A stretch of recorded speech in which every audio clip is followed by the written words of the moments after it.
Welcome to the Power of Design podcast. My name is Jack Osa. I'm an architect, born and raised in Colombia, South America. Years ago, I migrated to the United States to follow my dreams, and today I'm the founder and principal of OSA Studio, a multidisciplinary architectural design firm in Charlotte, North Carolina. In this podcast, we talk about design, business, creativity, and the inspiration we need to create an exciting and powerful built environment.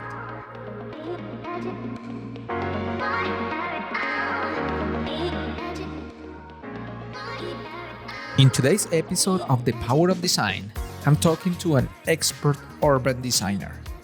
Demetri Baches is the founder of Metrocology, a strategic planning, urban design, and development consulting firm.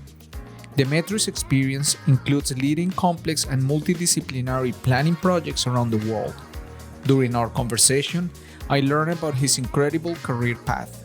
We talk about the modern city, urban design, architecture, and the power of design in the built environment.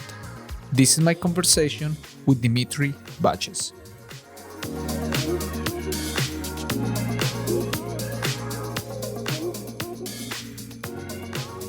Hey Demetri, welcome to the Power of Design podcast. How are you today? I'm doing fine, Jack. Thank you for the invitation to speak today. Sure.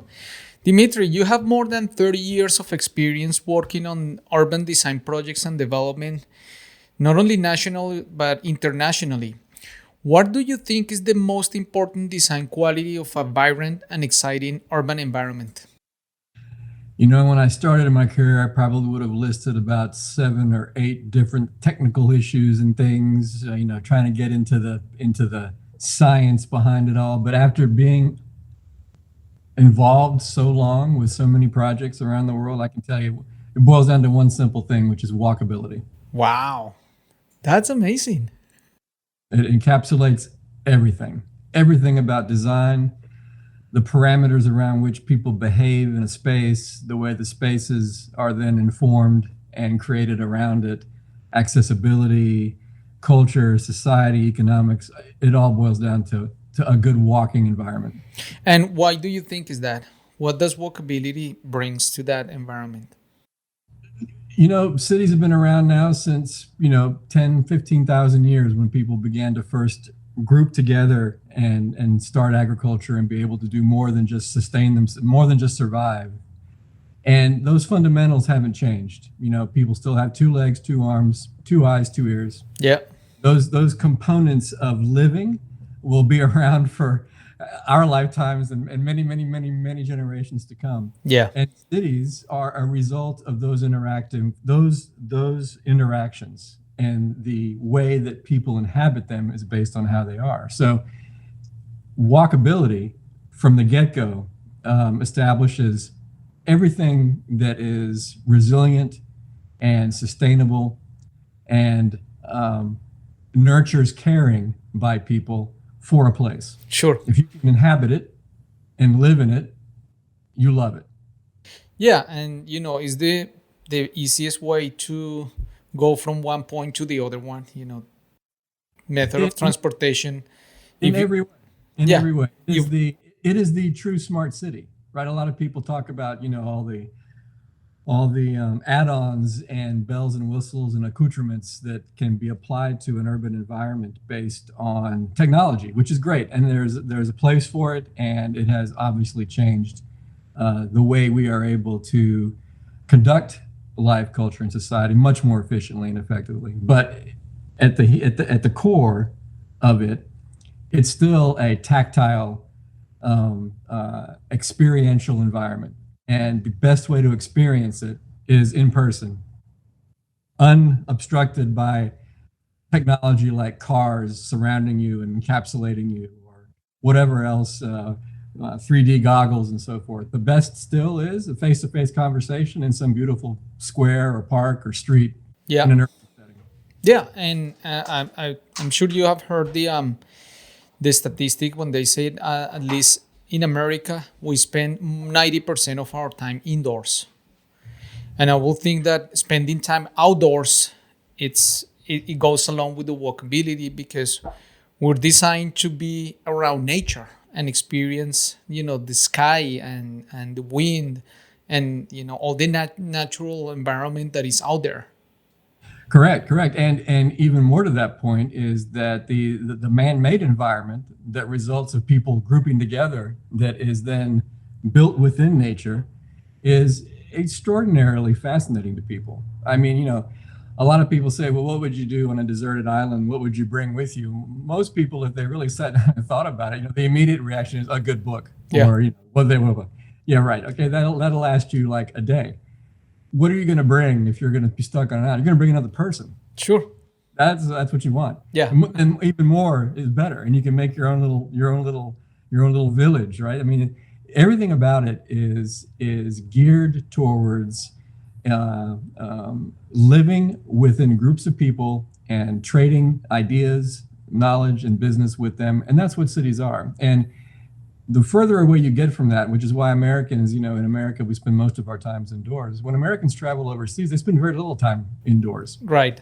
Because they're in environments where the outdoors beckons them. And even in places in the United States, which are now tourist centers, they're tourist centers because they are traditional urbanism. Yeah. You go to Key West, you go to Martha's Vineyard, you go to New York, you go to Beverly Hills, you go to whatever city or place in the United States you can think of that's a tourist attraction. Savannah, where I live at the moment.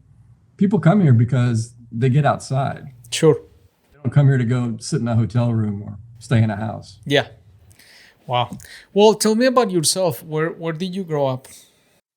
In a couple of places, bounced back and forth between North Carolina and Florida. I was born in New Bern, but lived most of my life in North Carolina, in Charlotte and Chapel Hill, where I went to college.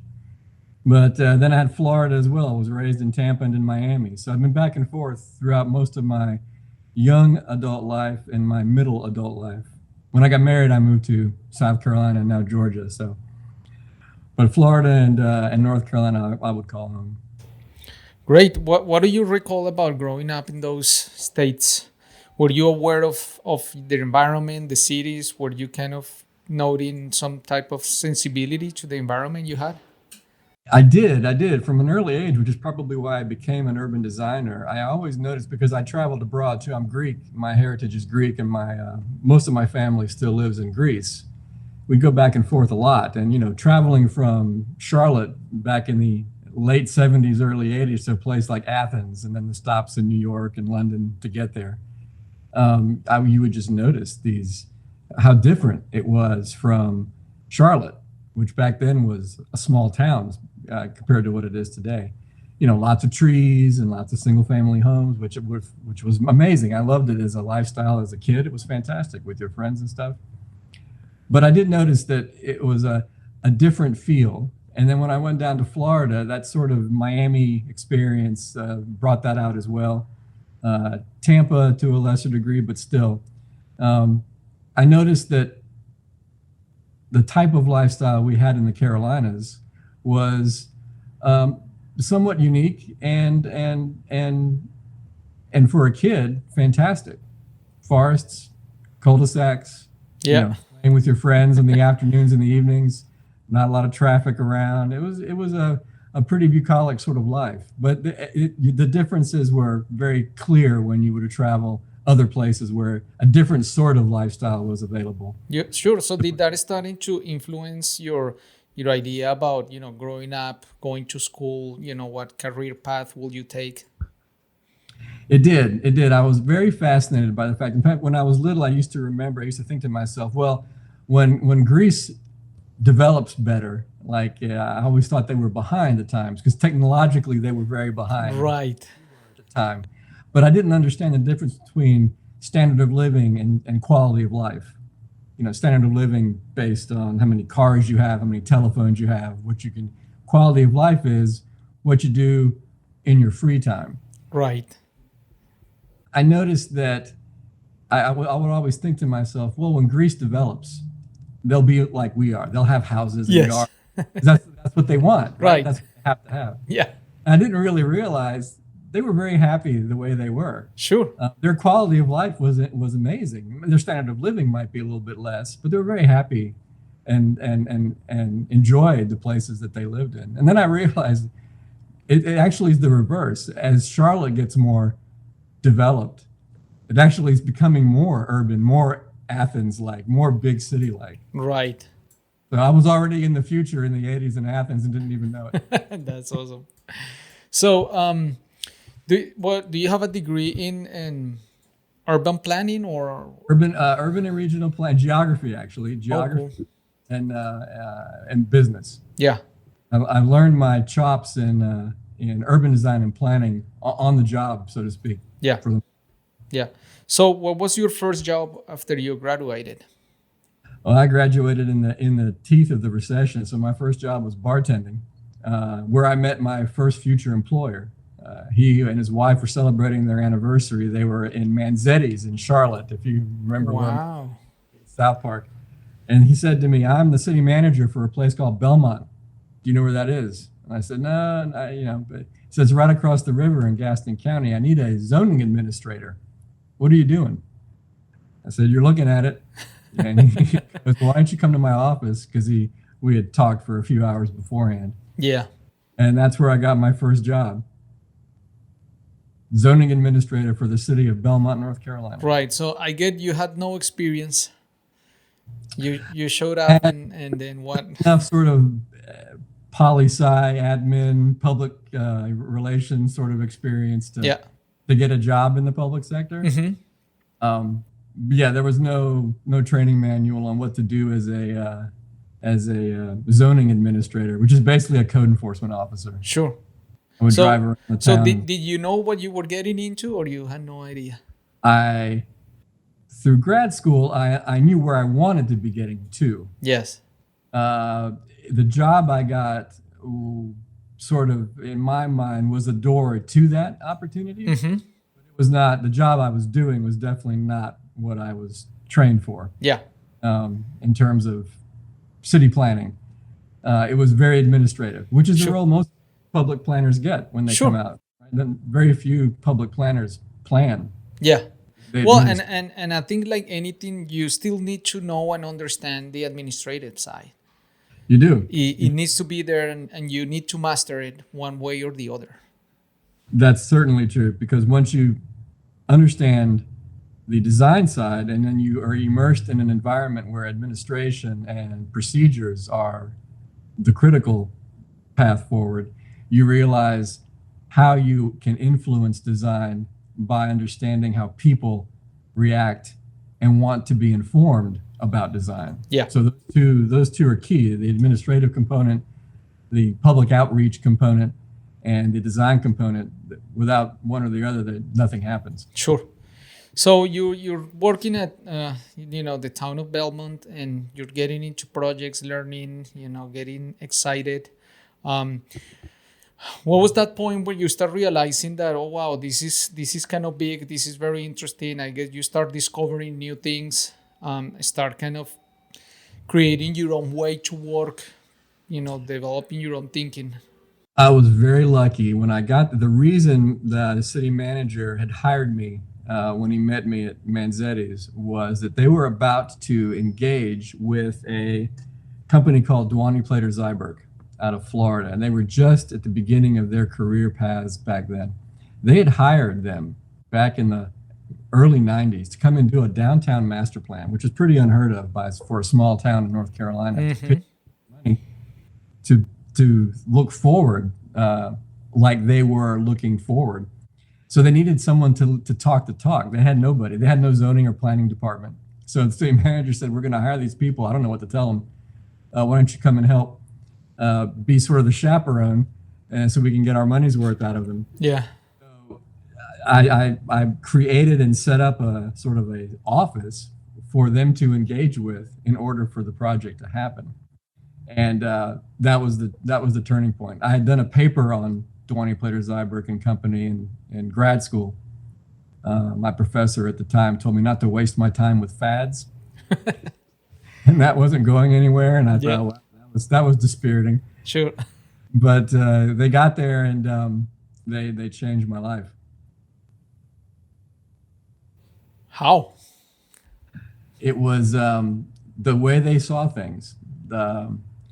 The principal in charge at the time was Elizabeth Plater Zyberk, and the director was Tom Lowe. They were out of the Miami office, and just the way they see and observe and listen back then was groundbreaking. Right now, everyone does it. The charrette, the workshop, the on-site studio, this, that, and the other. Back then, it was all new.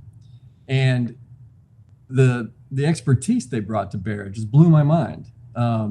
Books on urban design and planning, by masters from way back in the day.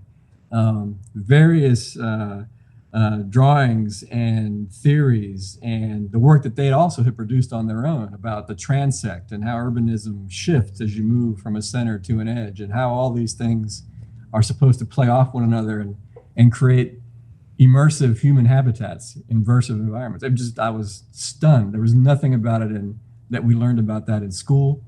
And it just, I drank from a fire hose for 5 days when they did that workshop. It blew my mind. Wow. So what happened after that project was completed? Well, it definitely got me excited to continue what I was doing. So I established a department of planning for Belmont, hired a planning assistant, hired a zoning officer to go off and do what I was supposed to be doing but didn't want to do. And we began to implement the master plan that they created for downtown. And that required a lot of other steps that, they weren't hired to do. They did the plan. But to implement such a plan requires a complete, as you were just describing, the administrative side has to engage somehow for that to work. So we had to figure out committees. We had to figure out how to get on the Main Street program. We had to figure out how we would get monies invested in redoing our downtown streetscape. We had to rewrite our zoning ordinance because none of the stuff that they talked about was allowed by our zoning ordinance, which is the state of most cities still today. Charlotte is just about now undergoing its UDO rewrite in order to make legal all the things they now do by conditional use. And so it was a huge undertaking. And that's what we did. That's what I did for 3 years. I worked to implement the Duane Players-Zyberg plan. And it was an enriching and fabulous experience. Wow. So was the whole plan realized? It was. Downtown Belmont, as you know, I don't know if you've been out there, but in terms of a town around Charlotte, is probably one of the most hopping, energetic, and cool places in metropolitan Charlotte. It's got even still unrealized potential, but the downtown is booming. People live there, they work there, they shop there. There's restaurants all over the place. Parking is a problem, which is fantastic because you don't have a parking problem, you don't have a city. Yeah. So it's fantastic that they have a parking problem. New construction is happening. They're about to get the train line. The Silver Line is going to make a stop in Belmont. So all the things we put into play back then, rewriting the zoning ordinance, doing the streetscape plan, encouraging and getting the owners downtown to renovate their buildings and think about them more than just single use, but mixed use. Yeah. All of that has come to fruition. Yeah, I mean, that really shows how visionary was the mayor or the city manager? The mayor. Yeah, like how did he know, that we're gonna put money and time on, on the execution? He's the one who deserves the credit right there. Well, there's two people. A gentleman named Sam Stowe, who was the planning commission chair, Mayor Lofton, and the city manager, Mitchell Moore. Those three people, it's a rare occasion in the city's history when you have three forward-thinking leaders who are very good at the specific thing that they do. The city manager for Belmont at that time was outstanding in terms of figuring out how to get the money, and giving me room to grow. There was no department, right? So we had to get a whole department. Where's the money coming from? The mayor was just a consummate politician. And this is back in the late 90s. Gastonia could have been 8,000 miles from Charlotte at that point. There are people that I met in Belmont who had never been to Charlotte. Yeah. And you can actually see downtown Charlotte from the I-85 bridge, North Carolina 7 in Gaston County. It could have been 1,000 miles away, but he knew and understood what was coming. Yeah. So fantastic. And Sam Stowe, the chairman of the planning commission, he read a lot. he heard about these people, DPZ, and he said, those are the people we need to hire. Yeah. So it was I was very lucky. Yeah. Very lucky to get thrust into that situation. Yeah. So I know at some point you joined their team. Tell me about that transition and your career with DPZ. Well, when we finally got the zoning ordinance written, it was the first form-based zoning ordinance for an existing municipality in the United States. Now, the distinction is this: there's a lot of form-based codes that were written back then for developments, which is where all this new zoning that everyone talks about, smart growth and UDO rewrites and place types and all that. That's all part of the zoning that we developed at DPZ and other companies, Peter Calthorpe and Associates and Dover Cole. There was a number of people that came together to sort of craft these proto zoning ordinances, which were really looking back into the past zoning ordinances and bringing stuff forward and modernizing and contemporizing them. So we had to write a new zoning ordinance, which for a city was unheard of at the time. So we rewrote the whole thing. And once we had done that and the streetscape had been redone and things were beginning to slowly happen, remember, sure, Belmont wasn't growing very fast. So a lot of this stuff didn't really become visible until about 10, 15 years ago. But it was all in place and ready to go.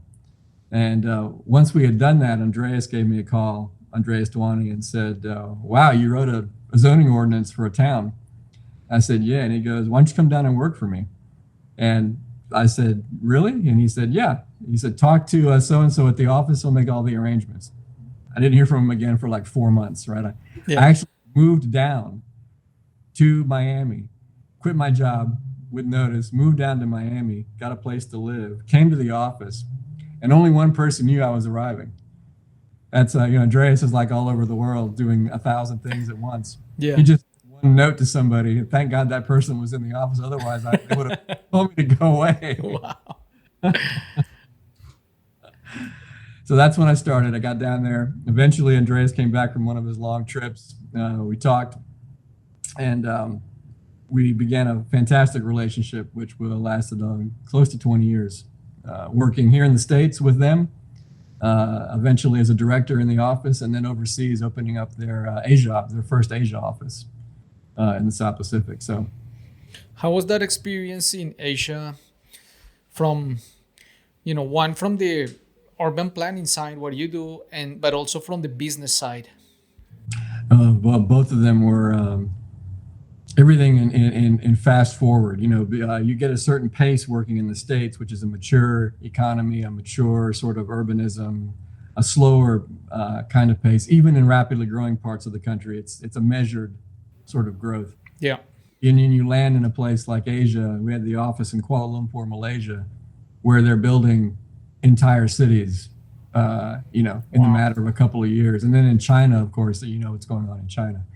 I watched it go from the early 90s in Beijing, where people were still mostly wearing Chairman Mao outfits and riding bikes, to what it is today, literally in 20 years, 25 years. Unbelievable. That's amazing. Speed with which things happen there. So you have to adapt, right? Your zoning, your planning, all your skills have to be energized and put on warp drive in order to be able to get in there and first help them, and second, prevent them from making the same mistakes, right? Because they're copying all of the things we did in the United States, which we now, at that point, knew weren't really probably the best ideas. Right. And they were doing it in massive quantities as fast as possible. So were your clients municipalities, cities, government agencies? Both. We had private clients, private developers. In China, everything is a government-run something, even if it's a private development company. But in most instances, it was a good mix. We tried to do the mantra of DPZ is it's never really a business. It is an opportunity for R&D and to share good design and knowledge. So we always sort of tried to have a variety of clients in order to experience different issues, learn new techniques, and impact as broad as possible the habitat of people. So it's always been a mix and match. We never concentrated fully on private side, and we never fully concentrated on public side. Yeah. What about just basic cultural differences in the way people deal with each other? It runs the gamut. Feng Shui was a new have to learn in many of the Asian countries. How the Chinese engage in business and relationship building is very different from the East, from the West. I mean, there it's a whole thing about not talking about business, doing a lot of drinking, and eventually, at some point, coming around to talking about what you actually are there to do. Wow. If you don't have that patience or understand where they're coming from to build that trust, it's very difficult to break into the Chinese market. Oh, sure. And it took a while to learn that lesson, and it requires a lot of stamina because they drink quite a bit. Wow. So, you have to keep up with them. You do. It's impolite not to. So it's a tough trip, that's for sure. Interesting. Cool. So you had your experience, gaining all that exposure. Tell me about what point you start thinking about, having your own company and moving to the next chapter of your career.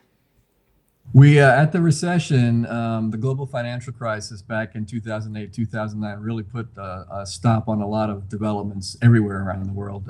And in Asia, South Pacific, China, Middle East, it was the same. And we had already become pretty exhausted traveling back and forth and balancing all these projects. And at times it becomes a bit taxing to have to continually repeat and explain to people that think advancement, again, is a standard of living thing where they want more cars, more towers, more this, more malls, more shopping. Right. Which is fantastic to get. I'm not knocking it, because if you never had it, it's good when it gets there. But at the same time, there's an understanding, at least we tried to impress upon them, that stuff is very fleeting. And if you're trying to build your country into a global superpower, you need another foundation as well. And that is that foundation of a sustainable development pattern that allows your cities to grow and be habitable as they grow. I mean, the pollution, the traffic, the congestion, just everything about how China has developed its cities. And now they realize this, which is why they booted out most foreign consultants. They do it all themselves now. All of that took a long time to get through, and it became frustrating as if we weren't making enough of an impact as widely as we could. So when the recession came in, we thought it was a good idea to take a reset. Yeah. I said to come back to the States,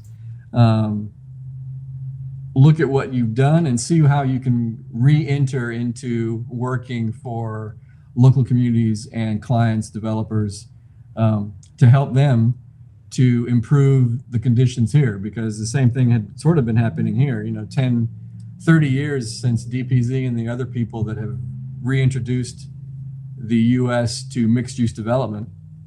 And there's still places that struggle to understand why that's even important.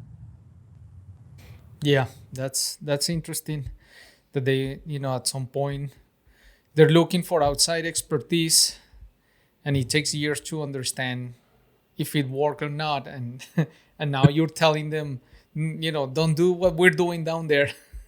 So it's a conflicted message. It is a very complicated message. And then you come back to the States and you realize it's happening in smaller, less rapid ways here. You go to cities and the same issues arise. How are we going to solve this traffic problem? Well, let's just widen the road.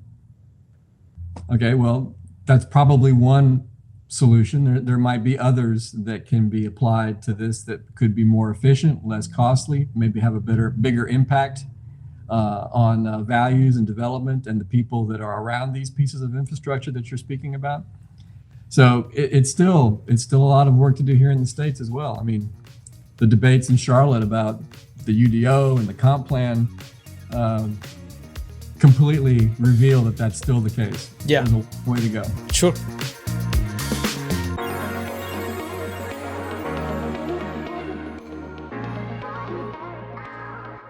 The Power of Design podcast is brought to you by OSA Studio. A multidisciplinary design firm focused on creating impactful experiences through the power of design. We partner with our clients to create buildings, interior spaces, brands, and strategies that help you deliver a successful project. As a minority-owned firm, we are committed to building a diverse platform of curious and driven design professionals so we can together pursue our full potential. For more information, please visit us at www.osastudio.com.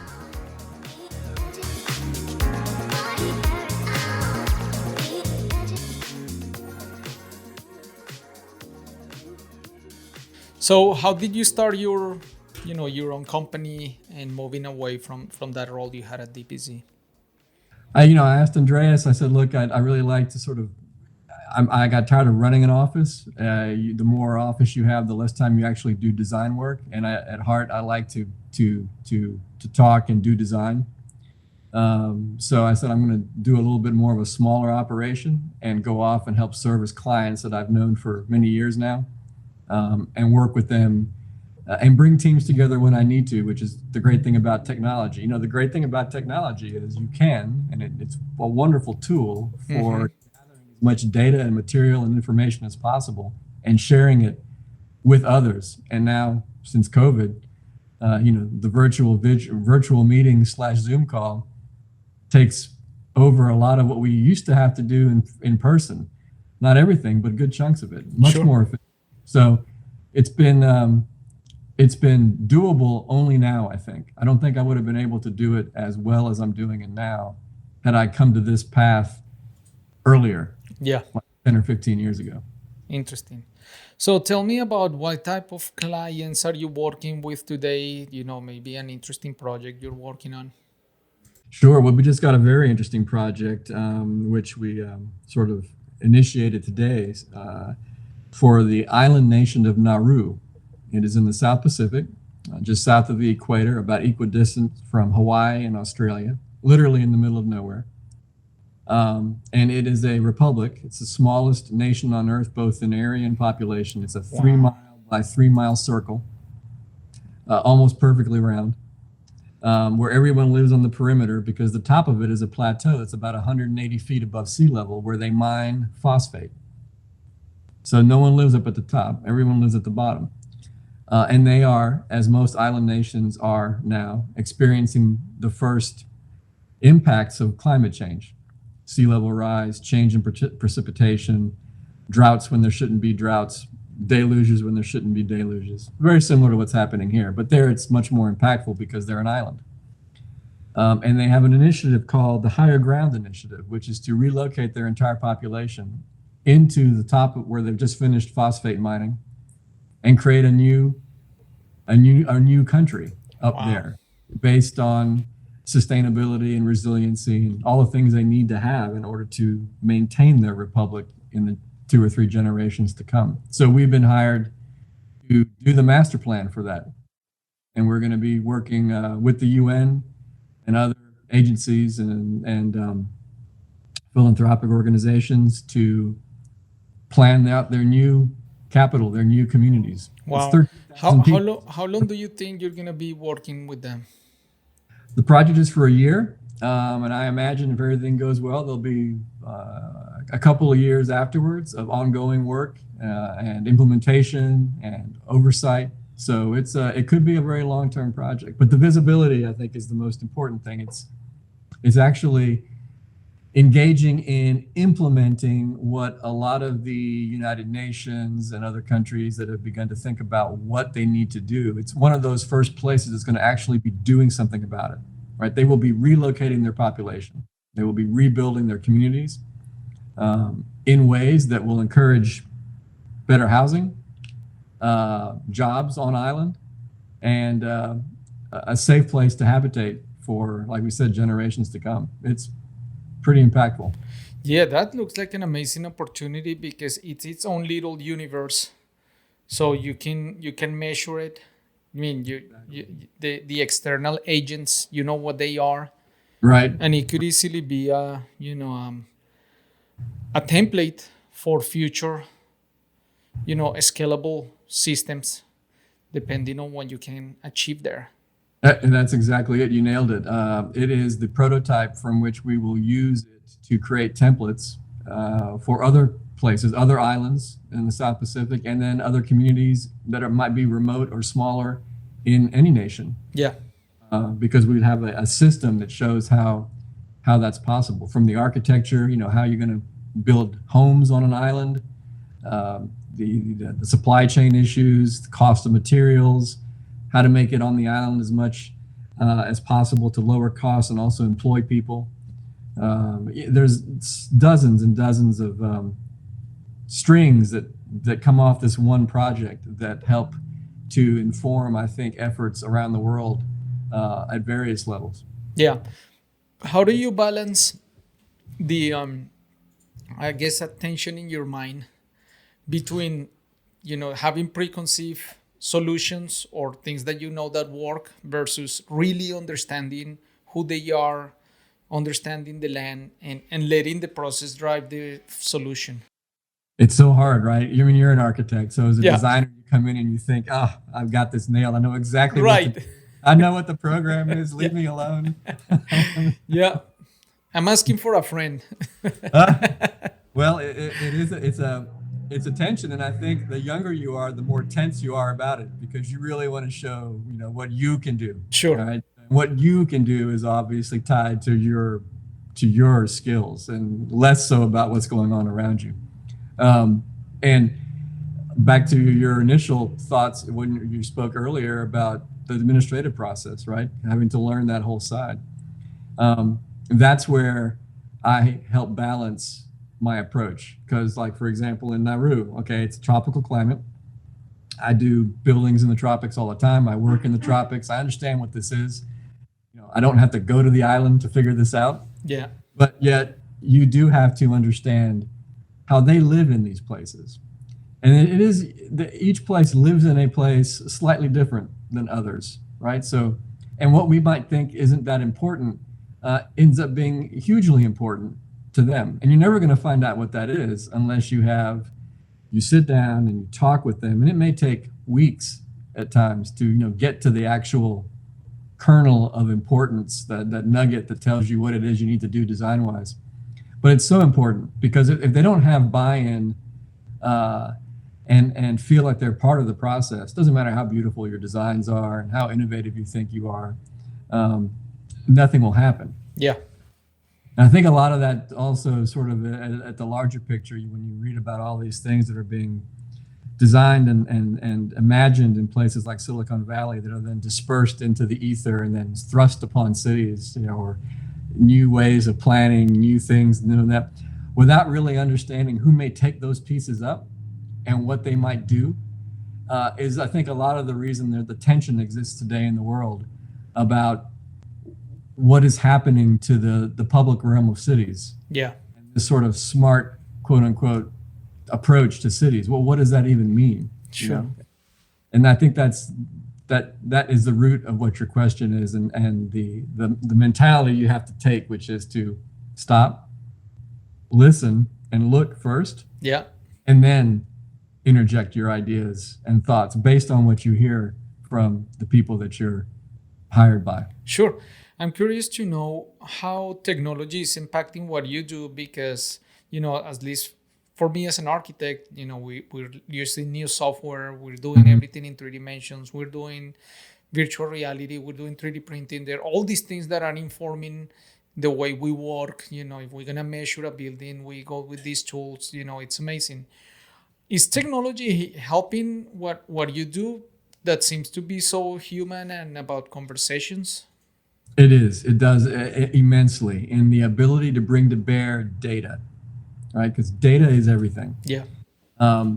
If we can tell you, if we can measure a space, or we can measure a building, know its dimensions, if we can understand how people use it, where they walk, where they sit, if we understand the climate and the wind direction better, if we know what the soils are like, if we have economic data from a place, that is now easily coalescible from multiple sources that back in the day would have taken months to put together. I mean, just to do the basic. Remember, you're too young, but back in the day, to get a brief put together for a place you might be doing a plan would take months. Census data, get reports, get them by fax on paper that crinkled, that took forever to get anything done. Yeah. There were no video calls. You actually had to go someplace to meet some person in order to get even the simplest things accomplished. So technology has changed everything. I would not be able to do what I do as basically a sole practitioner with the capacity to create a team of 50 people if I needed to without technology. Oh, yeah. So it is everything. It Sure. is everything in that regard. Yeah. But what that does is it allows you to immediately get to the important points, right? It is the machinery behind you that quickly allows you to focus and listen to somebody. Yeah. And to get to that hand-drawn or personal experience of a face-to-face discussion. Yeah. And within the actual result of your work, I will guess that, a lot of the work is information, is text, right? Is direction, is, systems, organizations. But there is a portion that is drawing and diagrams, right? Yes. And I will think that they're not used to build, but they're used to communicate those concepts that are in that written text. I always see this beautiful isometric of a city, and you see like watercolor.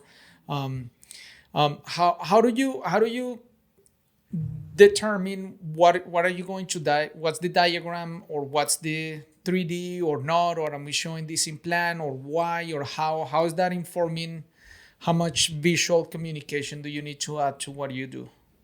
We are very visually communicative. We're visually heavy, and I think that's important because most people are visual.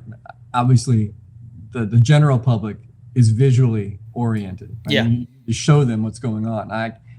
Right, which is why a lot of people get so frustrated about reading a zoning ordinance. It's all text. I mean, so I don't understand anything you're talking about here. What does this mean? Right?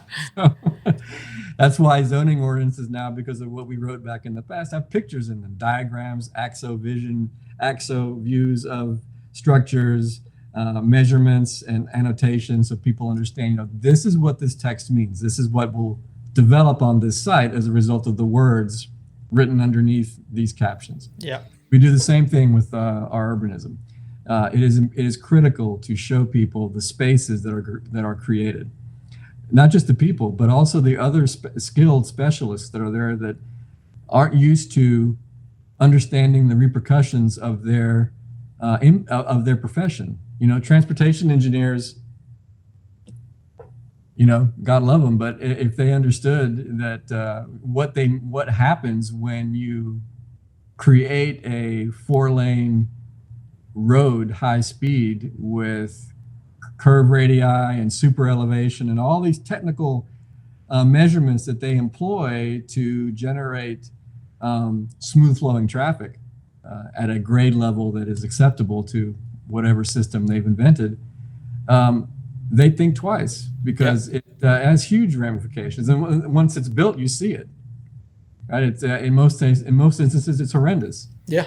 So it showing what is coming out of a design workshop, a planning studio, and when you're talking about building a place, whether it's just a couple of buildings or an entire neighborhood or a whole city, visually, it's everything. And the software these days allows you to do things so much more quickly and accurately. And even if you don't want to have the accuracy, you can fluff it up and make it look like it's hand drawn, still in the computer. It's fabulous what you can do today. Yeah. What do you think is the biggest challenge modern cities are facing today? Wow. That's probably a two-part question. I think modern cities today, their biggest challenge is freeing themselves of the legacy policies that got them to where they are. All of the zoning, all the public works components, the parks and recreation, basically everything is geared towards a developed world that no longer exists. Right? And understanding how to get rid of that and then educating the public at the same time, I think is both a private sector and a public sector issue. I get hired by cities to help them rewrite their zoning ordinance and navigate the public process. I get hired by private developers to help cities rewrite their zoning ordinance and navigate the public process. Yeah. It's the exact same thing.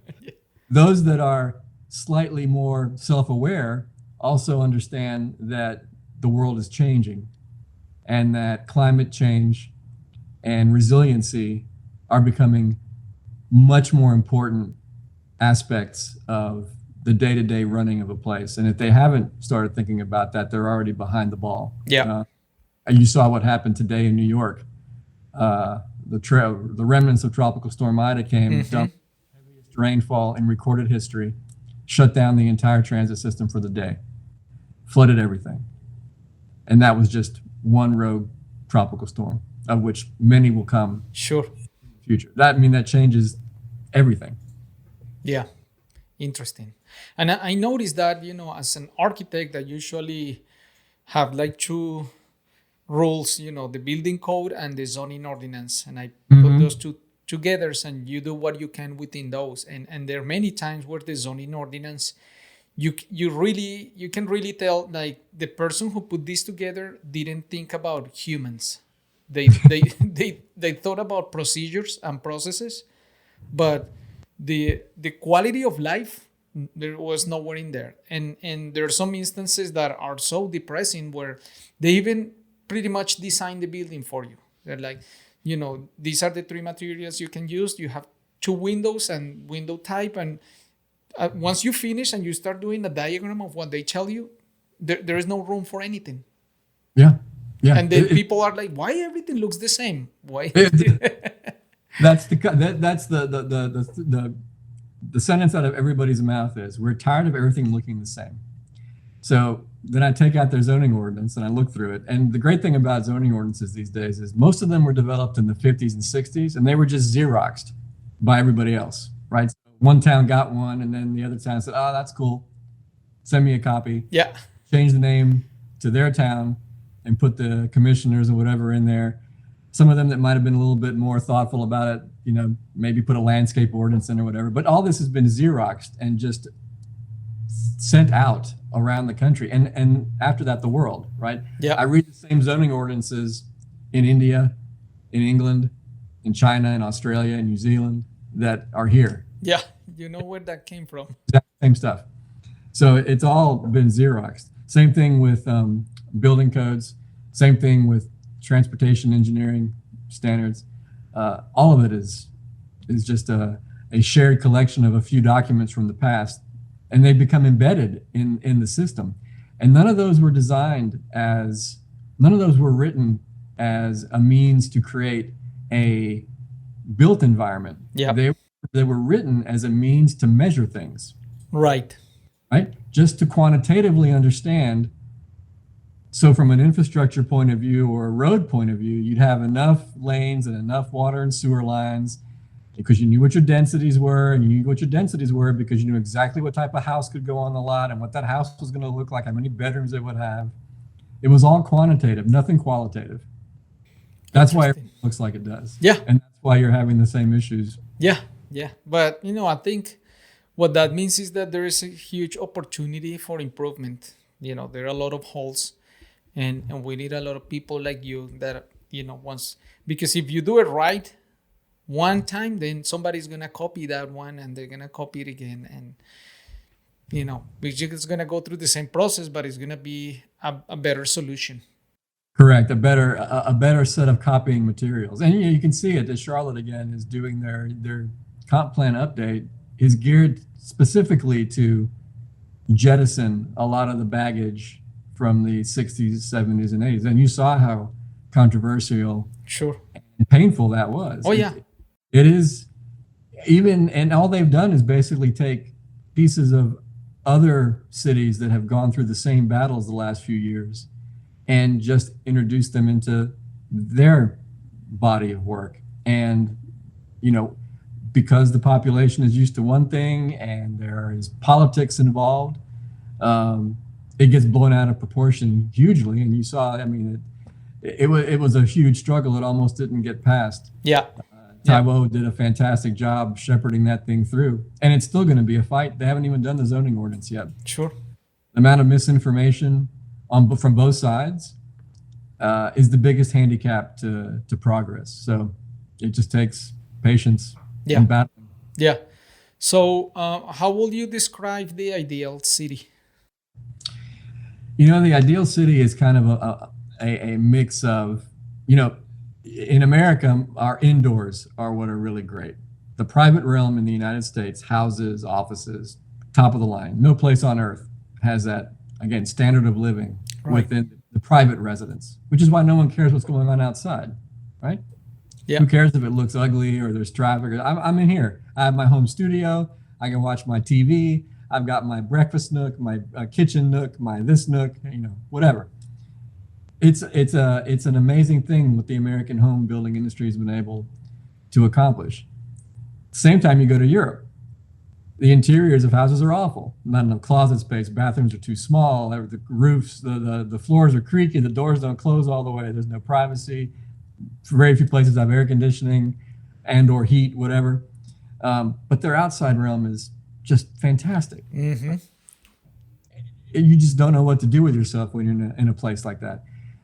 The best, I think, is the marriage of those two, where you have both a fantastic private realm and a wonderful public realm. And there are a few places that verge on that. In the United States, a place like Charleston or Savannah, has both at the same time a wonderful exterior civic realm and has also great housing stock. Yeah. Some of it old, some of it new. It's a good mix.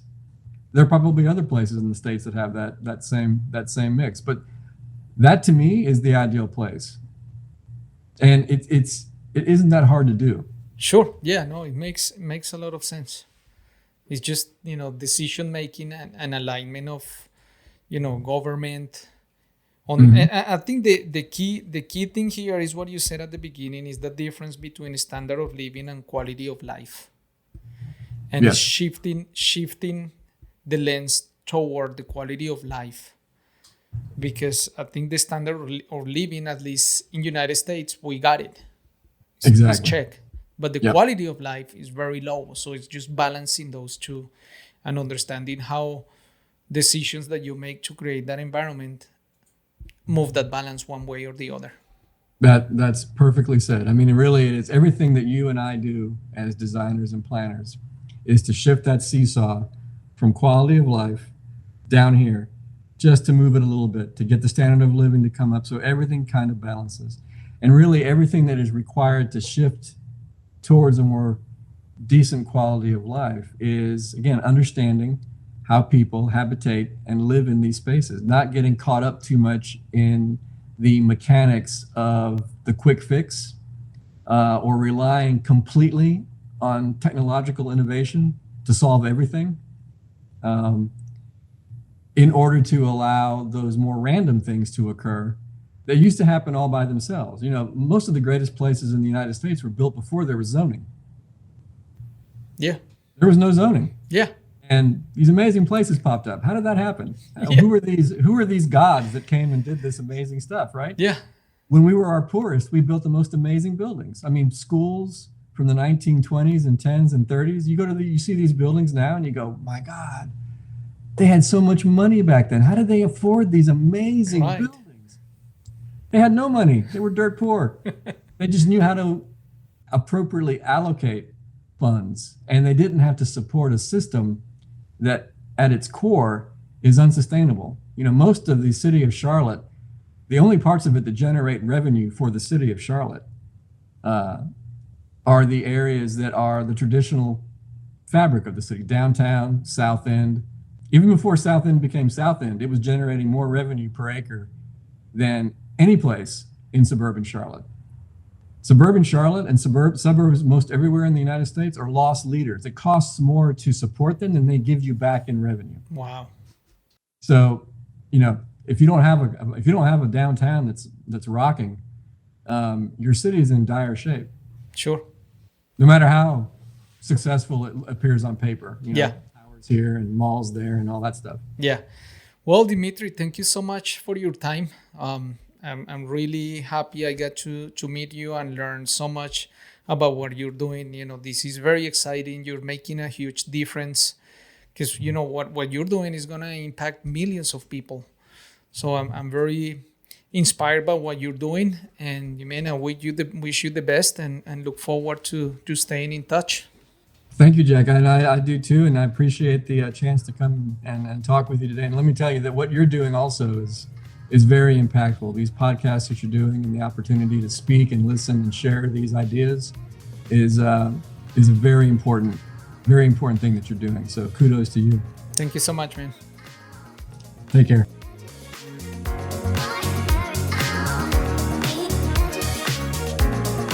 Thank you for listening to the Power of Design podcast. Please remember to subscribe, rate, and review if you like this content. And find us online at thepowerofdesignpodcast.com. I invite you to join my mission to become a better version of yourself through the power of design.